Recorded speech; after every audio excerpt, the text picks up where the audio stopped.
Welcome to the Sphinx Gamer podcast, everybody. It's great to be back here. On the holiest of all holy days. We're back in the studio. We're no longer outside. No more crickets. I was listening to our video, and there were a lot of crickets going on, chirping around in the last half of it. Really? Yeah. All right. Well, you know, it's mating season, so really you get a 2-for-1 deal there. You get gaming and you get cricket lovemaking. I mean, who doesn't enjoy that? I don't know. I don't know either. Hearing people having sex is distracting to me. I'm normally trying to game, and when I'm at my home, sometimes I can feel some vibrations on the wall and on my futon, and I'm like, what's going on here?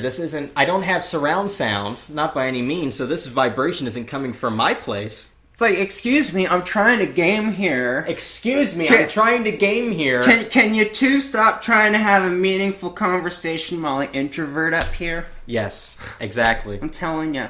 It just ruins the whole experience for me. But oh, mercy. You did some thrifting again. You were shopping around. I done did some thrifting, that's right. And did you make up with some good deals? Why, yeah. Did you sell some good deals? We want to hear about the selling of the good deals. No, you know what? I was actually going to... I actually have been slowly building 2 platinum GameCubes, and either the lenses are really, really dirty, or the laser, its power needs to be increased. And if the power needs to be increased, then I have to take it apart, and I have to manually adjust the laser, which I could also potentially burn it out. So it's so old that it might be shit. It's surprising. It's a 2004. Yeah, you'd right? think. 2002. But I brought those just in case I wanted to trade anything in, and but a working one was only worth about $20, and I was like, well, I'll just get the required tools and fix it myself, because hey, it may not actually be dirty, so yeah. Or your finger might poke around and destroy it. Yeah, it might be worth nothing. Someone might buy it expecting to play Wind Waker, and they can't because you poked out the laser. How dare you do that? I know. You see how I am? Do that? You see how I am? We've been drinking again, folks. I've already buzzed for this episode. No, I'm just kidding. You're drunk. Yeah. Okay. But you're drinking the same thing that we had in the St. Patrick's Day celebration. I'm drinking the apple ale, the usual for me. That's right. It's always a classic. Always a good choice. A classic choice. Your Bane impressions never cease to amaze me. It's Kane now. We've personified a brand out here. That's right. It's Kane. Mm-hmm. So... You've perused many stores, Goodwills and whatnots, and you brought in a bag today, and you've also been texting me nonstop. What happened to the pinball machine? Oh, it was a... We didn't chat about this before we recorded, but I'm curious. What was it? Oh, it was something runner. You know what? I actually don't have my phone on me. Why do I not have my phone on me? What else is new? You know what? I must have mugged myself. You must have mugged yourself. Yeah. Like this. Okay, you. It was Rolling Thunder. Rolling Thunder. That's right. Do you know if it worked or not? I'm looking at the picture. I got the picture on my phone that she texted me from yesterday, and I didn't respond till like this morning or something. This was at the Goodwill on 32nd and Chandler, out in the middle of Bumfuck, Egypt. Out in Chandler. Is it working? Was it operable? Well, I actually opened it up. I had a little LED flashlight on me, and I started poking around inside there. The motherboard, the circuitry, looked gorgeous. I mean, like, it looked brand spanking new. They let you open it up? Well, I didn't ask, but nobody stopped me. I mean, so I assumed it was okay. But they wanted full retail for it. I mean, Rolling Thunder is going to go for about $200. How much was it? It was $200. I did open it up, and it looked like maybe it was water damaged on the base, or maybe like a cat pissed on it or something. But the coin mechanism had it was blown. Like, we're not talking like blown fuse. Like, the electrical components had a black flash on it, imprinted on it. And then I looked down at the power supply, and the power supply looked like it had literally exploded. Like they had plugged it in and it went poof, and like there was just black ash. So the power supply, the coin op, definitely needed a replacing. The artwork looked gorgeous. Oh yeah. Comparatively speaking, you're mechanically in tuned to some parts. Would you be able to fix it if you got? Oh, absolutely. And actually, the parts are relatively cheap. The only problem is most of the time you have to buy in bulk. But luckily, as we found out at ZapCon, that there are actually stores that cater to people. And there are people who repair and do this stuff for a living. So I could very well go to, what was it, Bob's Pinball Emporium? I think I've got some business cards and some pamphlets of the vendors who are there. So, yeah, but I could very well go there and, hey, I don't know how much they want for a coin, and relay, but hey, $5 for a new coin relay. All right, it's fixed. Here was what I was thinking. How were you going to take it home? Where were you going to stash that thing? I couldn't pick it up. I drive a sedan, so it's not going in my car. Well, okay, listen. Okay, I once took a mattress on a 30-mile road trip tied to the top of my car. That's what you would do? Yeah, I mean, what do you really expect me to kick someone $10 plus gas to use their truck? No way. No, you're a cheapskate. I'm a cheapskate. You're gonna tie it up to the top of that little car, and you're gonna drive that thing. That's right. If anyone asks, I'm gonna be like, nah, these are my 19-inch rims. Oh my god. Well, yes, officer. Actually, my muffler is supposed to be sparking along the ground like that. It's what all the hip kids are doing. Exactly. Yeah. Rolling Thunder. Yeah. Being okay. It's the new accessory. It is the new accessory that all the kids have on the top of their cars. You mean you don't have an arcade cabinet on top of your car? Well, get with the times, mister, huh? I know. I've been in the studio with the board shut, or the door with the boards on top. I haven't been leaving. No, hey, it's getting popular. I've heard the hipsters at McDonald's over their coffee talking about it. Yeah. So we What else did you find? I found some pretty posters. Okay. So you were out. You were looking for posters. So this is the new thing. I knew that the manuals of games were worth something, but who knew about the posters? And I'm so happy that you brought me the Jack and Daxter one. I had that back when that game first came out on PS2 because it came with every game. Mm-hmm. And I think I'm going to hang it up somewhere, and I'm going to look at it for a while. I like the Jack 2 poster, but the Jack and Daxter one will do. I thought I remember you talking about Jack and Daxter, and I was like, I can't remember what I said. But it's nice someone is remembering what I'm saying. But what was most funny was, Scott at Fallout Games, shameless plug. He thinks I'm insane. Well, that's where you got some of these, right? Actually, believe it or not. Okay, so I went to Fallout Games because I was looking for I wanted to complete.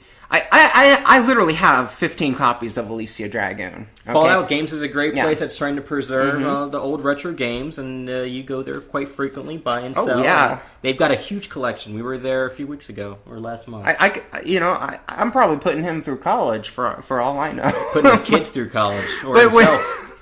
You should have seen the look on his face, though, when I said, I want Sega of America Incorporated reference cards, okay? And so I spent there for an hour opening and closing his giant selection of really crappy $2 sports games that nobody is ever going to play again. I couldn't imagine This is what she does in her spare time. This is what I do. So I actually have a blister from opening and closing Genesis boxes all day. She's been working hard. I've been working hard, yes.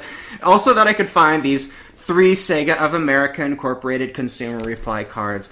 Because apparently Elysia Dragoon originally came with one of these consumer cards and an advert for Game Gear, which I did not find the advert. It says something along the lines of, like, Game Gear is going to make you your bitch, or, just some... It was really chauvinistic sounding. Like, oh, man, what was it, like 30 minutes for 6 batteries or something crazy like that? It was insane, but the graphics for a handheld at the time, I remember just sitting there playing Sonic the Hedgehog. It was amazing. Oh, it was wonderful. I mean, hey, Sega did what Nintendo don't, but Ended up getting a poster. Oh, wait a minute. I have a phone call real quick. Oh, phone call. It could be the pizza guy. All right. I hope you don't overdraw your account. We got done eating the pizza. We're back online. Is that okay? Oh yeah, absolutely. Or are you not absolutely, done? Please. No, I'm ready. Trust me. If you hear some chewing in the background, listeners love to hear people chewing on food. People tune in from all over the world to hear us chew. I think it's my chewing accent. I think it's the chewing as well. We were just looking up who our greatest viewers are, and it's Great Britain. Come on, America. Where's your patriotism? But that's okay. I love you, UK. I hope to visit you one day. Yes, someday. But I think really they like our chewing accents. I will come over and I will do a chewing accent for our UK listeners in person. That's right. If they all do chewing accents and they tweet to us. Absolutely. Send in your favorite chewing accent, how you chew your food, and then something. It's the apple ale. It's the apple ale. So during the break, we were eating, we were chatting, we were doing things.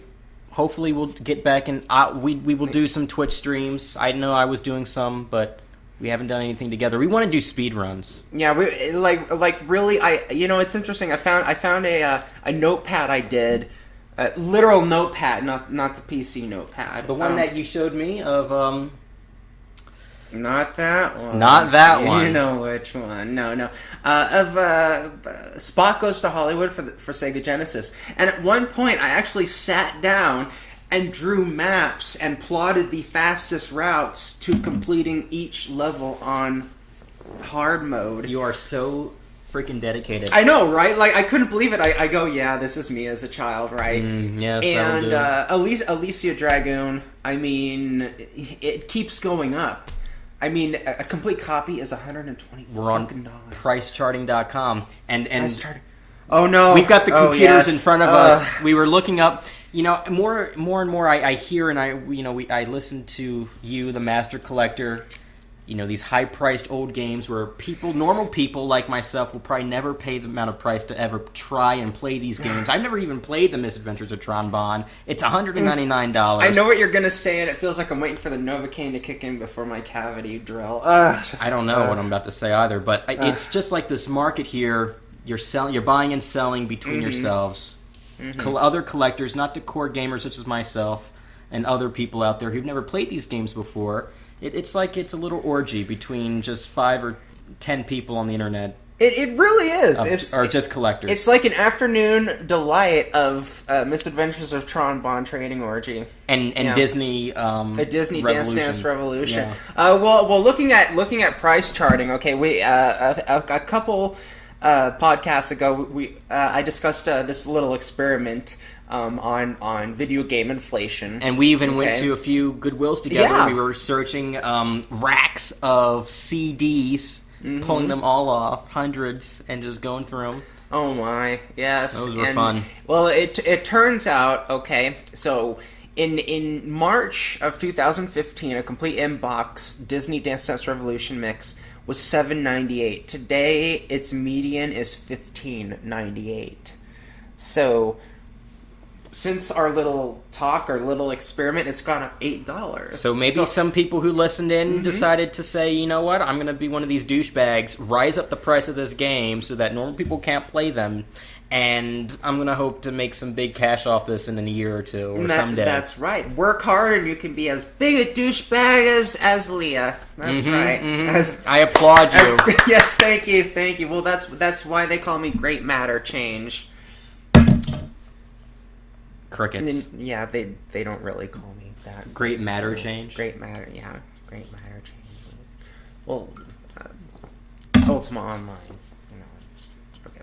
So, anyway, so to everyone who is actually here on Earth today, besides us making it awkward. So bad news for people who have invested into their video game retirement account. We both have notes. We've got plenty of stuff to talk about. We've got what is on your list? Well, okay. First of all, this is infuriating. This is infuriating. What is okay? infuriating? I feel like a political news analyst. Like, damn it, Obama, this is all your fault. But the there's no one to blame except the PlayStation Network. I think most of you have heard just recently that the Misadventures of Tron Bonne is now available for an insultingly low $6. And tell people why you're so upset so that they can connect with you and understand your pain. Why are you upset? Why is that such a bad thing? Okay, okay. The Misadventures of Tron Bonne for PlayStation 1, complete copy. I think at its peak was what? Okay, so according to price charting, at its peak, $299.95 complete in box. That was in December of 2014. Okay, and you can actually see on the chart when it was announced, January 2015, it went down $100. Oh my God! It went down $100. It went down $100 because the PlayStation Network said, you know, we might greenlight it. We might greenlight it. We haven't decided yet, but we might greenlight it. So the Circle Orgy is very upset. Meanwhile, you and I, normal people, we get to play this fantastic rare game. I've never played this game before. $6, that's certainly very accessible. I'm in. You know, I'll tell you though, it's kind of like one of those look and find games, you know, or like point and click adventure games like Out of This World. Or, yeah. You know, you play it once, you don't ever play it again because you know how to beat it now. Yeah. Right? And I actually like that. I like going through an experience I never played before, and even if it's just once, and if it's at the right price point, I'm willing to play it and then let it go. I mean, it's you know, it is what it is. It's what I do. I play games, and then after that I sell them or I never play them again. It's just, unfortunately, that's just how some games are. And Tron Bonne is one of those games where you play it, you beat it, you do everything you can in it, and then you just put it on the shelf for 5 years and forget about it, so that when you play it again, it's like playing a brand new game. Yeah. But here I am looking at a complete in-box. Okay, this is what's killing me, okay? Because nobody is buying loose prices right now. A loose price has been averaging... for a while, it went up $15, but it's been averaging $200. A complete in-box Misadventures of Tron Bonne is now as much as a loose Tron Bonne would go for. And that's a pretty loose Tron Bonne. Maybe the artwork and manual is worth like $193, and the game disc itself is worth $6. I can see that. I can see that. My only hope is that PlayStation will burn down in flames and will not rise back up again, and the price of Tron Bonne will go back up. But you know, I'm kind of worried about all these collectors' retirement accounts. These collectors' retirement accounts. I'm sure there were people with, you know, they had maybe like 8 Misadventures of Tron Bonnes, you know, and they said, I'm gonna let this appreciate and I'm gonna retire off of it. How many of these collectors do you think are holding on to their copies of Tron Bonne for emotional reasons? Like they played the game back in the day and they're keeping it around because they really liked it. Now, emotional as in like rub it all over their body type emotional? Like hoarders kinds of people. Like, I'm keeping this because I had such a great time. I'm not wanting to let it go. I'm one of those people with Metroid, the trilogy, limited edition, tin case. I'm not letting it go because I love that game. I have the Wii. I'm going to pop it back in one day, and I'm going to play through all 3 games because I love that franchise. That's why I hold on to that game, and I haven't sold it yet. I think to the nostalgic, it's not going to matter much because I don't, you know, it's not like I've ever like sat down and had a coffee, you know, with reminisce moment. Yes, reminisce moment with the average Misadventures of Tron Bonne collector. And if you're out there, let's do lunch sometime. But I don't think price really was a factor. I think it was just sort of like a. You know, I have it. I have the ability to play it. I have the ability to share it with people. Okay, and now that it's available on the PlayStation Network for $6, I mean, that twinkle in your eye, that love, it's not there anymore. No, you know, it still is there. If you love the game, then you want everyone to play it, and then now more than ever before, lots of people are going to be able to play that game. You know, but and that's what games are. It should be available. It should be easily accessible. It shouldn't be worth hundreds of dollars for normal people to get into it. Even the price points of today, you shouldn't have to be rich in order to get into gaming. You shouldn't have to be rich in order to continue gaming. You should be able to. It should be accessible, and it should be at a great price. And I think consumers, the gamers, are smart enough to figure out a right price, which is why we've been at the similar price for years now. $60 for a full-on title, $14 to $20 for a premium digital title. That's just how it is, and that's hopefully how it will continue to be, because people are smart enough to know what the price of games are. And then the collector's market is something totally different than what the normal consumer market is. So, and this is true. There were so many limited copies of Misadventures of Tron Bonne that, I mean, you could get it for like $13 back in the day. And it wasn't, once Mega Man Legends 2 came out, Tron Bonne was really just put to the side. And when the Mega Man Legends 2 hype went down, it was like, wait a minute. Did anyone buy Mega Man or did anyone buy Misadventures? Did you buy Misadventures? I didn't buy Misadventures. I missed out. I was playing Spyro. So, those who had the copy of it, it was like they could almost name their price. Yeah. And I guess that's how this market kind of developed. People were naming their price. It's almost like, I mean, now, first, okay, and this is how poetically fitting. How poetically fitting is this? Okay, back in, what did we say, 2011? Okay, was when Mega Man Legends 3 was canceled. Okay, this is the anniversary of when Mega Man Legends 3 was canceled, and now Tron Bonne is now $6. So not only do we have a slap in the face over here that Mega Man Legends 3 was canceled, but now the hardcore fanboys and girls who have held on to their copies of Mega Man Legends and Tron Bonne have an even bigger slap in the face, because now their game has significantly depreciated, and anyone who gives even 2 licks of a shit can play it. And I'm one of those people. I don't really give 2 licks of a shit. That's right. He gives 4 licks, ladies and gentlemen. Yes, I give 4 licks. You can read it all about in his memoir. It's called The Fifth Lick. It's called The Fifth Lick. Mm-hmm. I have the last lick. That's right. He does have the last lick in the saying thing. But you know what? It's digital distribution. It's easy accessibility. People get to play it. It's a fantastic thing. You don't have to... I don't know. I don't like shit. I don't want to be crowded with boxes of shit that I don't use and I don't need. I like digital for the convenience, but I also appreciate and I like the box art and I like the manuals and things like that. And I think that's something that is certainly something that we need to recognize. And I wish that they had the manuals and the artwork included in the digital copy of the game. That would be fantastic. But they don't do that yet. No, they do not. They do not. They don't do that yet. But at first, I was upset. My jaw dropped. It was Disney Dance Dance Revolution all over again. But yes, I know. Let me get the smelling salts. I shed a 4th lick. It was the 6th lick, ladies and gentlemen. But now there's a silver lining.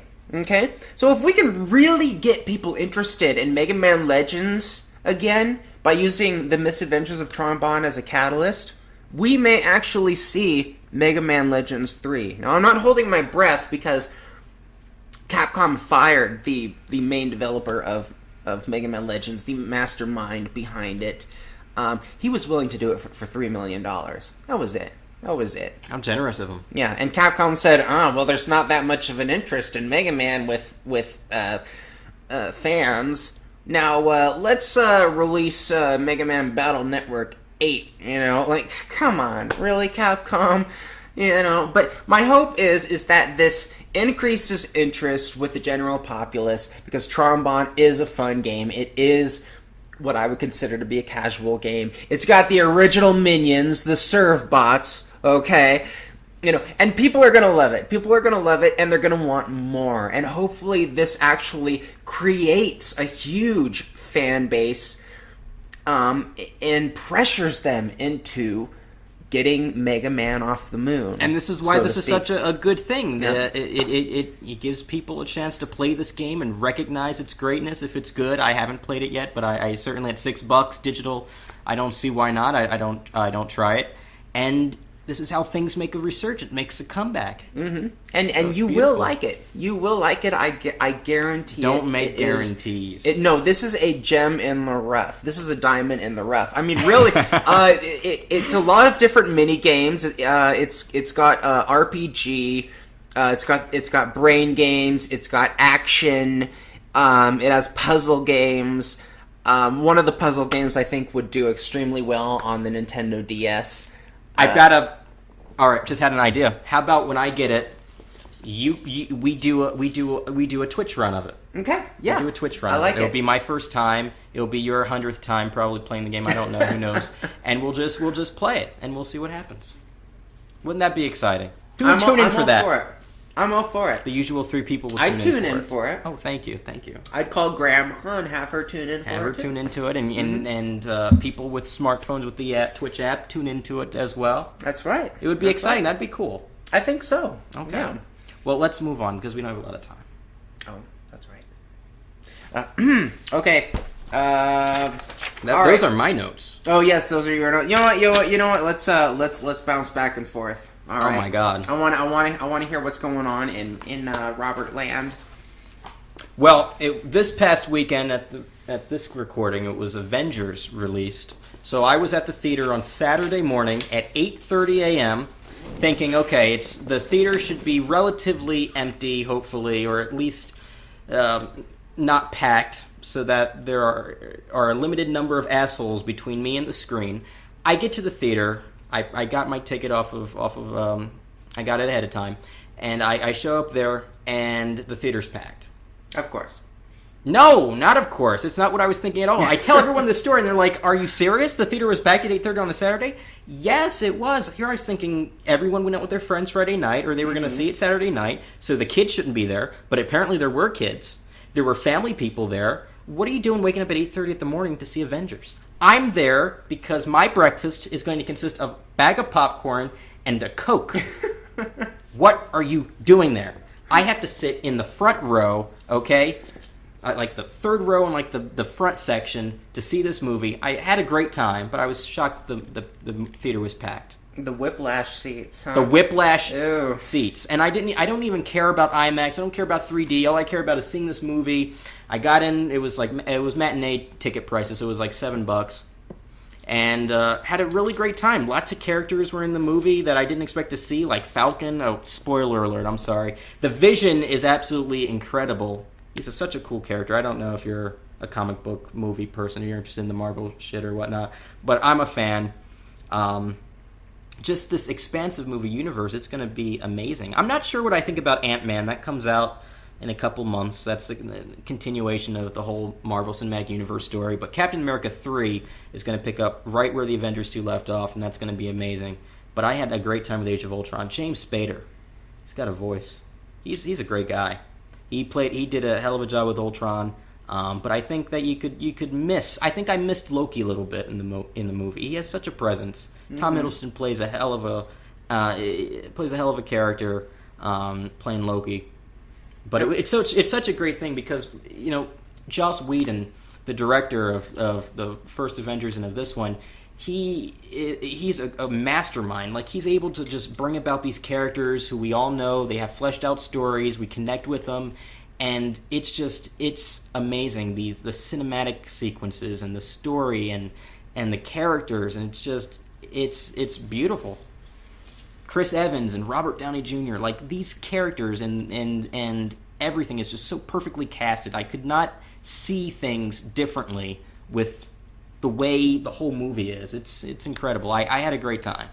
From an outside point of view, it was kind of impressive to see.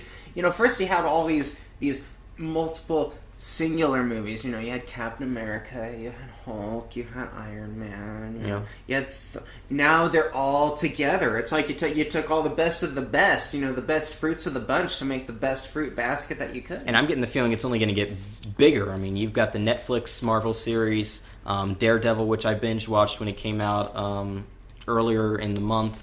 That was incredible. There's word that he might actually make it into a full screen film. And then you've got Guardians of the Galaxy, who they could very well come together in the next Avengers movie, Part 1 and 2 of the Infinity War. So that's going to be, huge. Like, it's just going to... You got huge cast of characters, and you've got more incoming. Benedict Cumberbatch is going to be joining, playing Doctor Strange in a future Marvel film. And then you've got the ABC series Agents of S.H.I.E.L.D., which takes place in the same kind of universe, and that connects with the movies, even though I don't really watch the show too much, so I can't comment too much about that. But it's just incredible. Well, my understanding is it's the highest grossing worldwide movie ever at like $326 billion opening day. I haven't been following the numbers, but I believe it. Yeah. And it's... Wow. And now they've got the Russo brothers who are going to be directing the next Captain America movie, as well as the Avengers. This was Joss Whedon's last movie as a director, which is kind of sad because I think he's done a great job with the first and the Age of Ultron movie. But the Russo brothers, they pulled through with Cap 2, so we'll see what happens there. But it's incredible properties, incredible stuff. For the Marvel-y inclined, I made that word up. It's copywritten. Who is Ultron? For those who don't know, what is the Age of Ultron that the Marvel superheroes are? From my understanding, from what I heard, is that the character origin story is different in the movie than it is in the comics. In the movie, he's an AI that is built by Tony Stark and Bruce Banner, and he comes from the one of the Infinity Stone crystals from Loki's scepter, and through that and all, they're able to kind of get started on building Ultron. They want to build a AI, a protectorate, to kind of protect and defend Earth in case of another huge attack and super bad guys. And they've referenced the first movie a whole lot because that's kind of a turning point in the whole Marvel Universe storyline with these bad guys and how Earth needed to come together, and that's why the Avengers came together in the first place to combat this threat, because all four of them together is much more powerful, much more effective in dealing with a super human threat than just Iron Man and just Thor and Captain America. So Ultron was supposed to be a super machine and something to be very positive, but unfortunately, like we hear other stories about artificial intelligences, that they become self-aware and then they decide to turn against their masters, turn against humanity. So Ultron has this despise for Tony Stark, and he sees the Avengers to become one of the reasons why the Earth is in the state that it's at. Mm-hmm. So he unleashes his war against basically wanting to kill the Avengers, but eventually that expands to destroying the entire human race, as robots are much more safer, peaceful than humans. You got all these superheroes. You've got all these characters. You've got Black Widow. You've got Hawkeye, Jeremy Renner, who is amazingly fleshed out. I liked his story. This was a great movie as well that showed the backstory of a couple characters. Scarlett Johansson I think she's a really strong female actor. I really liked her story as a ballerina, and then seeing how she kind of changes by going through training as an assassin for the Russians, and then of course she redeems herself and she becomes a hero. But it's just really interesting. So we've got all these characters, and what else were you saying? I'm sorry. Well, my main question is, we got all these superheroes. I mean, we got Hulk who can bust down walls and leap miles in one jump. Okay, we got Tony Stark. Iron Man. Nuclear core reactor, shoot missiles. Why did they need an artificial intelligence to protect Earth when they have this huge group of these superhuman superheroes? Because the theme is mortality. People die. So they're worried about their old age, so they're like, we better have a backup just in case. Not just that, but also that it's easy to kill and destroy people than it is to take out a machine or an AI. So Ultron's idea was that it was always going to be a force of peace and positive. Of course, that didn't turn out to be the case. Mm-hmm. So that's what the idea is. Of course, everyone creates an artificial intelligence or these robots to be a force of good in their favor, but it always turns out against them, and that's something that we've seen before. That's kind of cliche, sure, but the idea of it is makes sense. I went to Subway the other day. Okay, I'm not changing the subject here. Well, either way, yeah.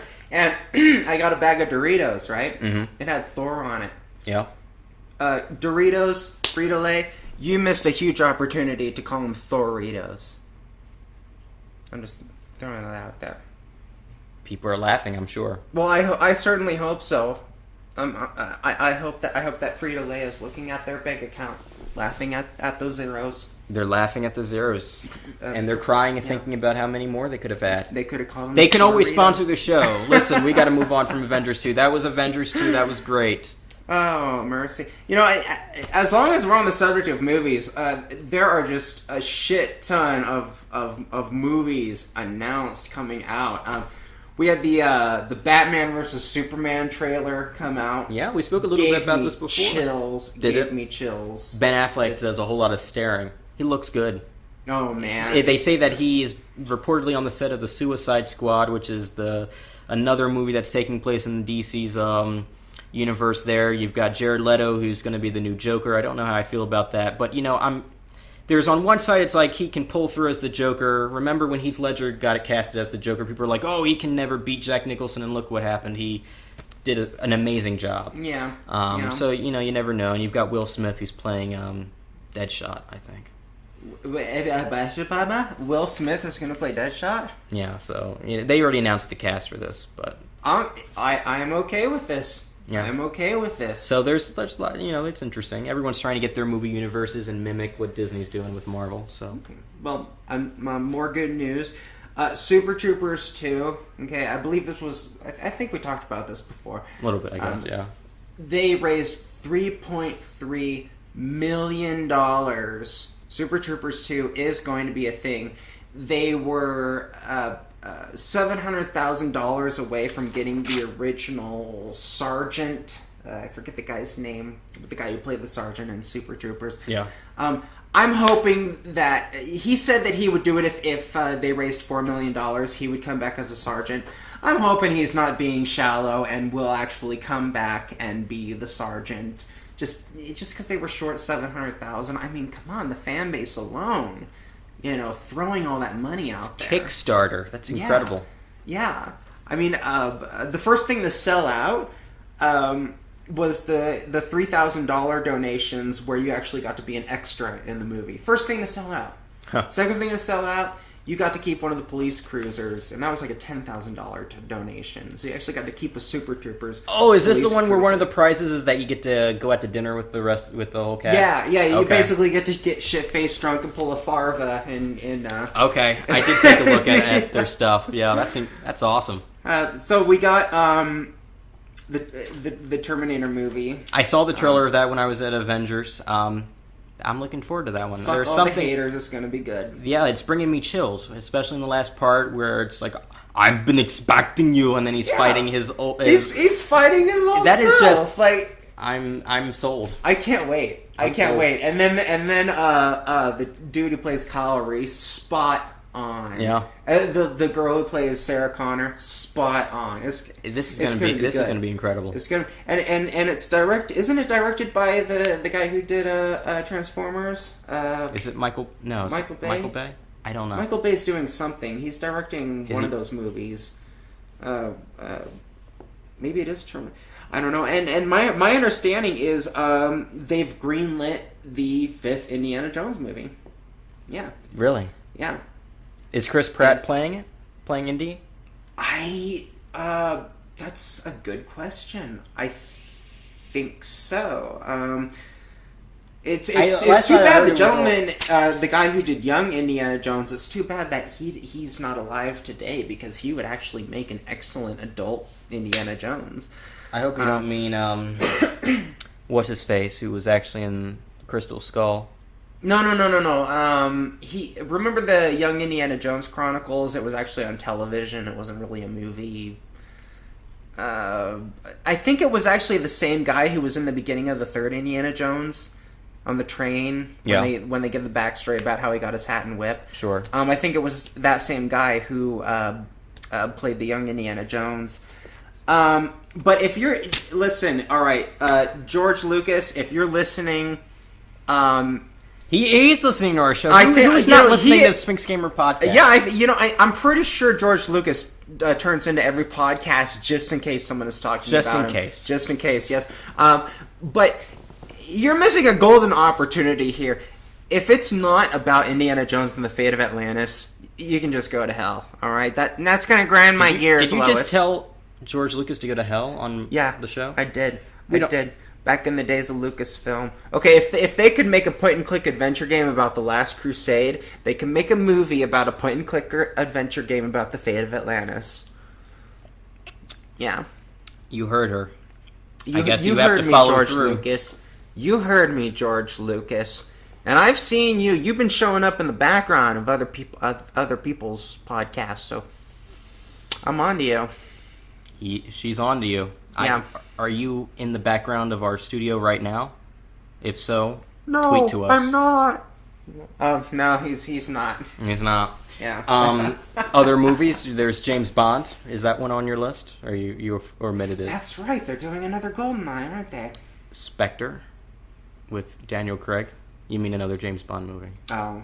I thought weren't they bringing back GoldenEye in some way, shape, or form? That I don't know. But this one is Daniel Craig. And this one, I saw the trailer for that. Or maybe I didn't. Maybe I saw it online. But I did see it. I'm not the biggest James Bond fan, but just Daniel Craig, he looks more hater. like... Hater. He looks more like like he'd be better in a Hitman movie or something like that. Not, no. Hater. He's been amazing.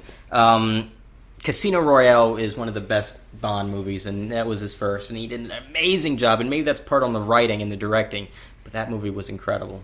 Oh, and then Skyfall was Skyfall was very different, but still a good movie. And it's just, each Bond is different, each actor is different, the way that they approach the character.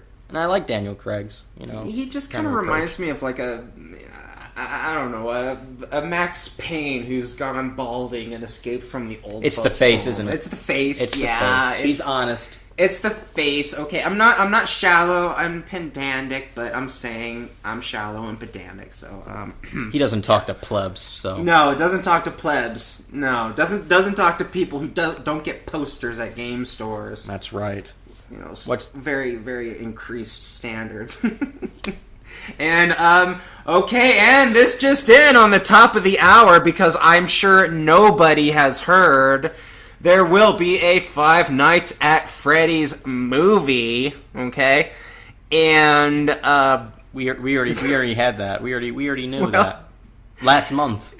Well, yes, we've talked about this before, but, people are starting to think that... anybody who has watched any Five Nights at Freddy's 3, any Five Nights at Freddy's playthroughs knows the name Markplier. Do we? Well, I kind of do. Okay. Actually, it was because of Markplier that Scott Cawthorn put in another star for Nightmare Aggressive Mode for Five Nights at Freddy's 3. So. But there are people talking that would like to see Markplier play the security guard from Five Nights at Freddy's. And if they do that, oh my god. I mean, it's going to be like the new Pokemon, right? Like, you're going to have... I mean, it's made millions. Five Nights at Freddy's has made millions and has billions of fans. And anybody who has even played Five Nights at Freddy's knows of Markplier. And if he played the security guard, he would have every single gamer watching that movie, plus people who enjoy movies who are curious about Five Nights at Freddy's. It will be a huge movie. I mean, they could literally just take a piece of cow shit and rub it on the film negatives. And it says Five Nights at Freddy's 3. As long as Markplier is in there somewhere, you're going to have everybody's attention, undivided attention. All right. Did you get the one about the cow pies? I did get the one about the cow pies. Okay, good. We're just making sure. But no, literally, it could be the crappiest movie ever, but you have Markplier as the security guard, and that's it. You've locked everybody, every person you could possibly pick, down to the bone, down to every drop of meat off of the bone, you will get into that movie theater, and it will make millions. She's caught it. It's going to make millions. This is it. Well, I mean, it's not going to be the next Avengers movie, but you know, it's going to be big.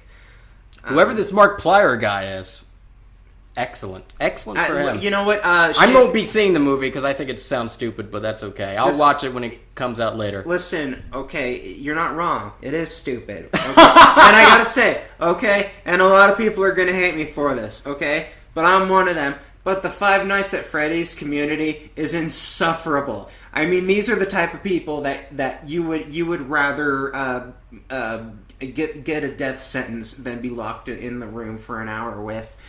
I mean, well, okay, you think about it. Okay, Pokemon. Okay, you know it's aimed at kids. Mm-hmm. Okay, My Little Pony is. You know it's aimed at kids, okay? Except for the bromies. Right. And you know, at least I'm going to just throw this out there, you know, because 15% of all statistics are made up. But I know for a fact that 40% of people who play Pokemon or My Little Pony are at least 20 years old, okay? Okay. But Five Nights at Freddy's, we're talking about a melting pot. This is like the America of gaming, okay? You got children as young as 5, okay, you know, who are into Five Nights at Freddy's. I mean, it's practically Dora the Explorer to them. And then you have people in their seniors. You have geriatrics, convalescents who are playing Five Nights at Freddy's. I mean, there really is contortionists. Yeah, there is no in between because it's all filled up. Every single demographic you could possibly think of has been tackled with Five Nights at Freddy's. I hope they all come to our forums. Sphinx Gamer forums. Come to be insufferable on the forums. Well, okay, Five Nights at Freddy's fan people, it's like a 5-year-old arguing to a 20-year-old why a green crayon tastes better than a purple crayon, while the 20-year-old is going, eating crayons is stupid, but everyone's backing each other up. It's insufferable, and I just don't want to read about it. But shameless plug here, okay? MatPat, the guy who does game theory, okay? Mm-hmm. He did his version of his definitive Five Nights at Freddy's complete plot analysis, and they tore him a new asshole. Children, adults, everything in between tore him a new asshole because this guy actually had a feasible theory about the plot of Five Nights at Freddy's, and people are upset at him. Like, there's too many plot holes. Your game theory is like the Swiss cheese, you know, that we've been expecting. Okay, we want sharp cheddar. You gave us Swiss. Okay, but people shouldn't be upset at MatPat. People should be upset at Scott Cawthorn for leaving so much out because it's even driving me crazy. Okay, this is true story. Okay, I just want to throw this out there. Okay, so much passion. I'm sitting. I know, like I'm actually like my heart's beating from this. I lay on my bed. Okay, this was last night. And my phone gives me an alert, and it says the new Five Nights at Freddy's video by Game Theorist has been posted. And I go to the library when I need the internet. Okay, it's like a 15-minute drive away from me, and the library closed in an hour. I actually drove to the library knowing that it was going to be closing in 40 minutes by the time I get there just to watch this video. That's how uncontrollably obsessive I am about this game. It's just, you just want to know more, and there's just not enough. And that theory is all that anyone has to grasp onto. It's like being given medicine that you expect is going to taste like cherry because it's red, and you taste it, and it burns your throat open. Mm-hmm. So that's Five Nights at Freddy's. That's yay! There's Five Nights at Freddy's. That was our Five Nights. What kind of podcast would we be if we didn't mention Five Nights at Freddy's? Your tried and joy. But you know, I'm gonna have to throw this out there too. There's gonna be a Five Nights at Freddy's 4. Yeah. Okay. So, in case you were living on Mars underneath a rock with your fingers in your ears, there will be a Five Nights at Freddy's 4. Even though apparently the plot has been concluded, so we'll see how that goes. It's either going to be a terrible money plot that people are going to pay into and then complain about, or it's just going to die. One of those two. But for the most part, I think the legacy is coming to an end. I hope they explain the plot just so that everyone can rest and this civil war can finally stop. Oh my God! Can we move on now? Yes. Even though I would like to talk about Five Nights at Freddy's more and more, but I can't. I know, we can't. We're short on time, and we have to get through a lot of things. No matter what happens, I continue to live on. What I was watching when I don't watch a whole lot of YouTube in my time. I have shit to do.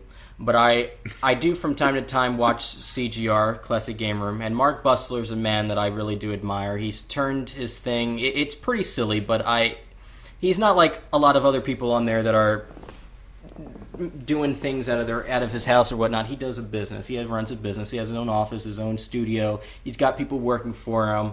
And for the viewers at home, who is CGR? It's Classic Gamer. You can Google it. Oh, okay. But it's mostly retro stuff. Go Vectrex and all hail Lord Carnage. That's from Mark.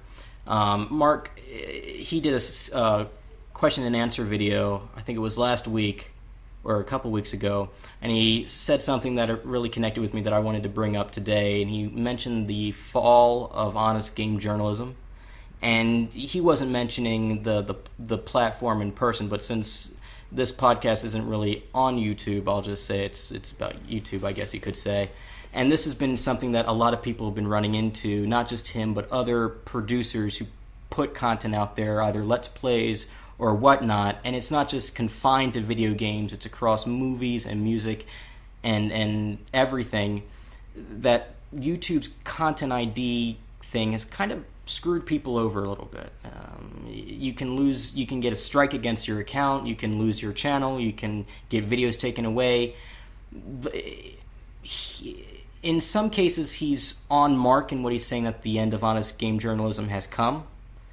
Technology, to a point, has allowed a lot of people to abuse what was normally an okay thing to do. Fair use is something that, if you're a reviewer, if you're educating people, that as long as you give proper as long as you say the work of that you're using in order to create your video, and I do it myself when I write my reviews. I get screenshots, I get in the press kits, and I mark it back. That now, even if you're doing videos, even if it's supposed, what was normally under fair use is no longer that case, you can still get marked. You can still lose your video, and it's constraining and it's restricting people's thoughts of and their ideas on things, if it's against whatever the publisher doesn't want out in the public. And that's not cool. And times are changing, and Mark was talking about that as well, that things aren't what it was 5 years ago or 8 years ago. PewDiePie is the largest subscribed channel, and he has found the most success at a Let's Plays because he started on that bandwagon first. Mm-hmm. Getting into that now is hard because of competition, because there's so many people doing it, and that because of there's so many eyes on doing Let's Plays now, that even the publishers themselves have started to pick sides on whether or not they allow you to monetize off of it. Nintendo being a very famous thing, and there have been many stories about that I won't get into. It's very interesting when you're writing things down. You have a thought. I can actually add on to that. John Tron is doing a series on YouTube called the Starcade, in which he's reviewing Star Wars games, all the different Star Wars games. I actually tried to start a business called the Starcade.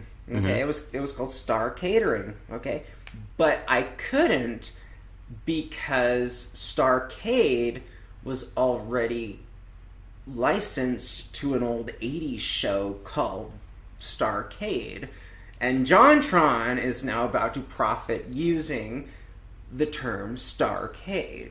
You know, so I'm kind of torn because I wasn't allowed to legally make money off of the usage of the word Starcade, even though the business practice that I was going to do was completely different from the television show and felt very appropriate and warranted.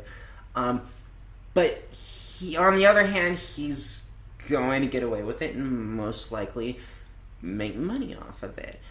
And so I definitely see things from both sides of the coin. I can definitely see both sides of the argument. But what do you think? What do you think? If somebody records, like, okay, let's say we're watching a movie, okay, and let's say you're gonna light one of your farts on fire, okay, because that's something that like this is hypothetical, okay, and I'm recording it, okay, and in the background that movie is playing, you know, because I'm trying to showcase how awesome this explosion is going to be. But the movie is playing in the background. Do you feel that there is a right in shutting down that YouTube video because no. When Let's Plays are created, the 80% of that video is going to be on the video game itself, and these are full-on disclosures of the full game. Mm-hmm. If video games are making more money than the movie industry and they're considered in the same realm as works of arts, of creative of works of arts, you don't full movies and TV shows that's obviously already copyrighted, that belongs to someone. Full games belongs to someone. That takes away from the experience of people buying the game and experiencing it for themselves. I don't believe in that you can profit off of full Let's Plays.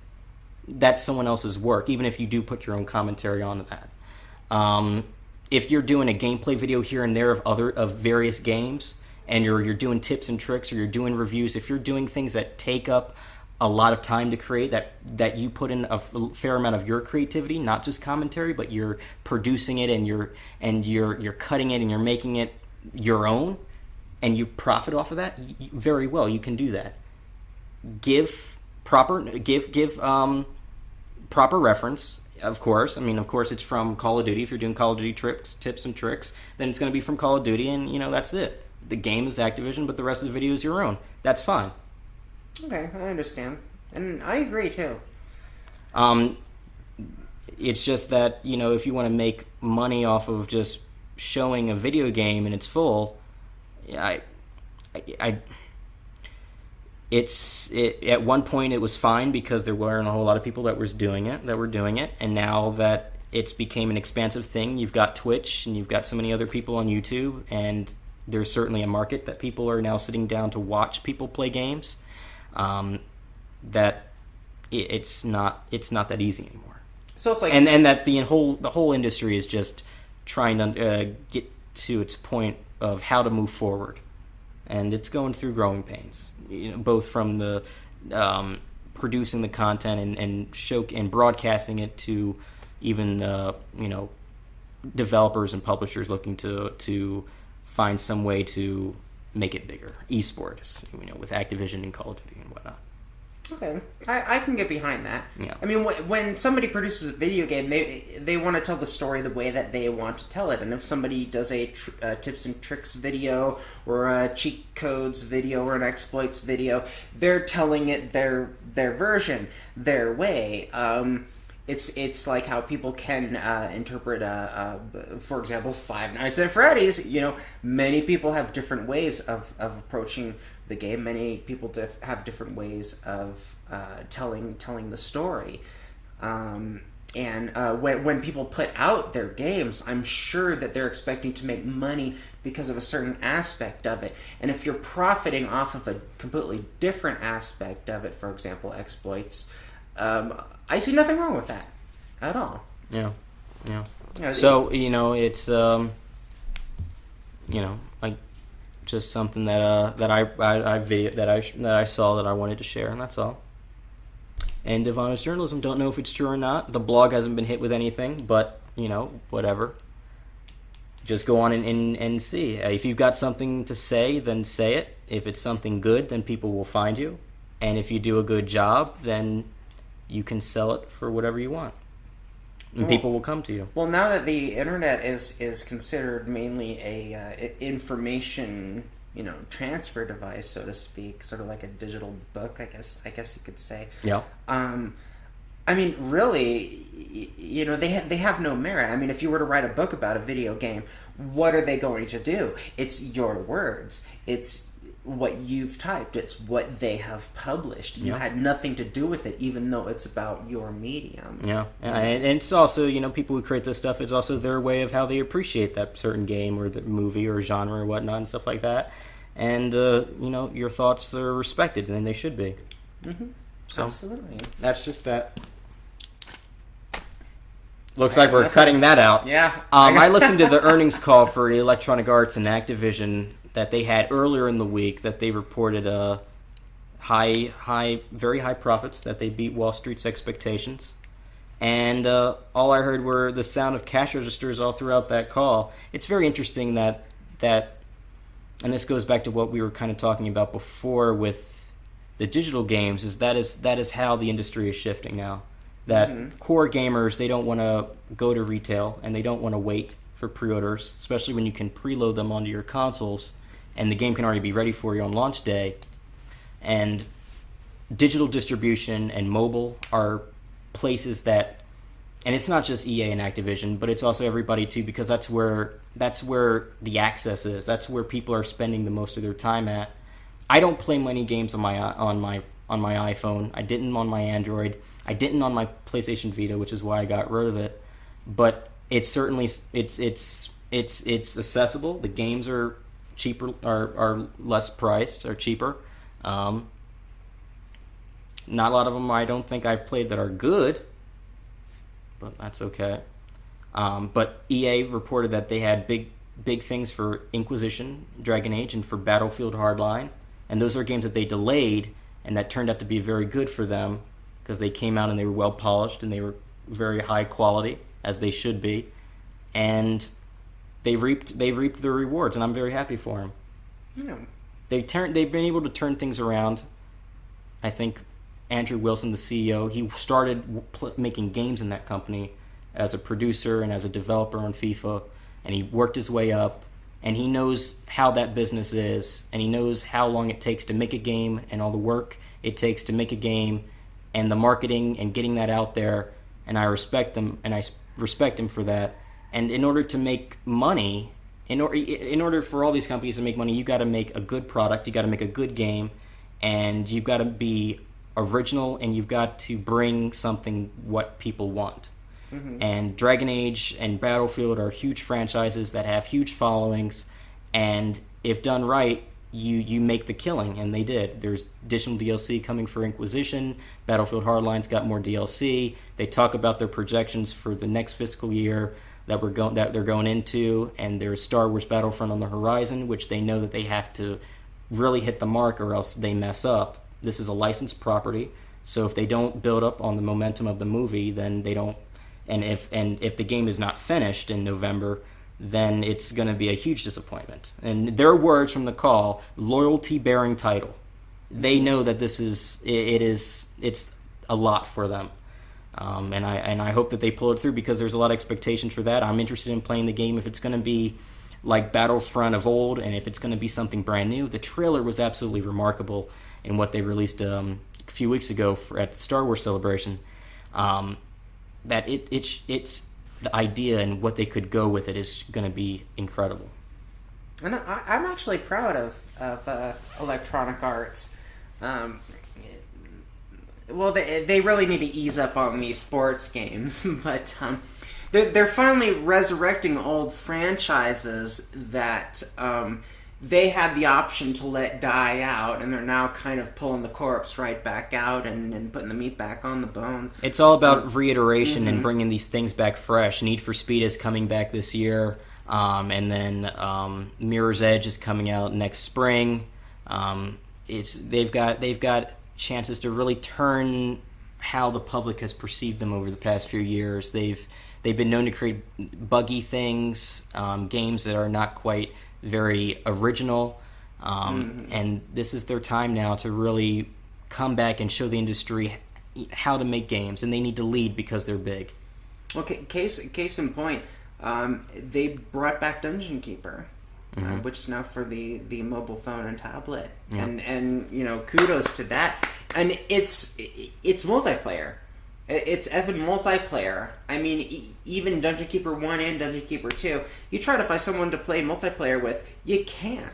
Yep. And it's like they finally saw the opportunity and they said, hey, there's a way for a lot of people who really wanted to play multiplayer with Dungeon Keeper.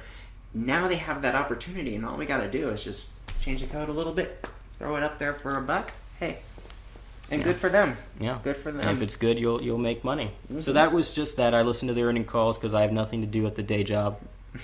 Sometimes. Oh my God, can I quit? Oh, the answer is no. So I'm still working at the day job. But I'm happy for these big companies. I think the industry still needs them because it's how, in some cases, you make large strides in the technology sector of how to, bring through and make games with superior graphics. And these huge teams are able to create just amazing things. So E3 next month is going to be an amazing time. I love it. I love seeing the flashy press conferences and seeing the huge booths and all these games and all the trailers and all the hype, even if it's going to be for games, like, even if they come out and they're not as what they were hyping it up to be, but it's still something that it's a lot of people's work, a lot of people's time and energy going to all this stuff, and I'm looking very forward to it. Well, even if you're not going to Comic-Con, just check out the games. I mean, E3?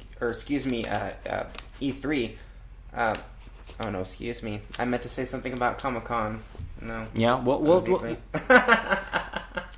let's leave off on Comic-Con, Phoenix Comic-Con. Or is that what you want to talk about? Or there's a San Diego one that's coming out in... Yeah, I was going to add on to that, and forgive me for mixing up E3 and Comic-Con. No, I tend to do that. They happen around the same time of the year, and it's in California. Yeah.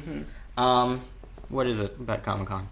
Oh, well, we'll see. I was going to say, even if it's not worth it to check out the games, we got Christopher Lloyd, who's going to be at the Phoenix Comic-Con. And I just found out the other day, at the San Diego Comic-Con, Conan O'Brien will be there. I'm hoping he brings along his right-hand man, Andy Richter, and that will be an absolute blast. And Triumph, the dog. And Triumph. I hope to God that they bring Triumph. I mean, he was nothing without Conan. Can I get his autograph? Oh, yeah. Yeah, I think Triumph will poop on a piece of paper for you if you ask very nicely. I will ask very nicely. Mm-hmm. Yeah. I watched a couple episodes of Conan online, tbs.com. He's still got it. He's still got it. Even after being kicked out of NBC and whatnot, he's got it. I like his show. I don't watch a whole lot of TV. I don't have cable, so, just here and there. It's all good with me. Well, you're not missing much. 75% commercials, 15% garbage. So Phoenix Comic-Con it's coming up later this month. I hope I can get there for one day. Maybe we both go. And that would be nice. We'll talk about it. That would be nice. Maybe we could cosplay. What would you cosplay as if you went to Phoenix Comic-Con? A giant penis. Hell yeah. So from Conker's Bad Fur Day. Exactly. No, How did you know? Excellent. I'll go as the Great Mighty Pooh, and it'll be a duet. Yeah. A duet it is. I'm gonna build my outfit now. I'm gonna get the sewing kit, and I'm gonna begin sewing a handmade penis outfit. Well, whip it out, that giant penis costume. Whip it out. All right, folks. Is there any last words? Hinkle, finkle, dinkle, doom. Hinkle, finkle, dinkle, doom. Folks, thank you. Thank you so much for listening. Hop on the site, sphinxgamer.com. We're on Twitter at @Sphinx_gamer. That's right. And on the forums as well. And if it isn't Sphinx, stay in school, kids. Indeed. Catch you all next week. Hasta luego.